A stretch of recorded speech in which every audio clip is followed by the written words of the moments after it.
এটি সৰু বীজৰ ডাঙৰ স্বপ্ন। এক সময়ৰ কথা, এজন সাধাৰণ মানুহ যাৰ নাম অৰুণ আছিল। তেওঁৰ এখন অতি সৰু ফুলনি বাগিচা আছিল।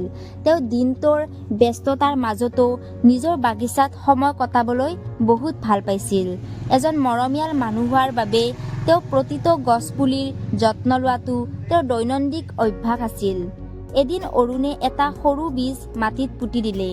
সেই বীজটো বৰ সৰু আছিল, কিন্তু অৰুণৰ বিশ্বাস আছিল যে এটা দিনত এই সৰু বীজটো ডাঙৰ গছত পৰিণত হ'ব। সেয়া যেন সহজ কাম আছিল। বতাহৰ ধুমুহা, বৰষুণৰ প্ৰচণ্ডতা আৰু কেতিয়াবা সূৰ্যৰ প্ৰখৰ তাপে বীজটোক বহুত কষ্ট দিয়ে, কিন্তু অৰুণে বীজটোৰ পৰা আশা এৰি দিয়া নাছিল। এদিন এজন ব্যক্তিয়ে অৰুণৰ সৈতে কথা পাতি আছিল।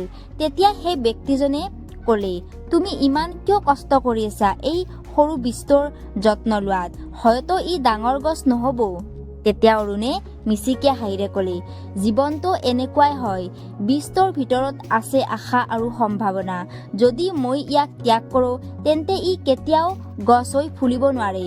সফলতাৰ বীজটো তেনেকুৱাই হয়। যত্ন ল'ব লাগিব, সময় দিব লাগিব।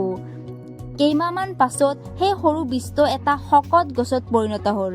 সেয়া মাথো এটি গছ নহয়, ই এক অনুপ্ৰেৰণা হৈ উঠিল।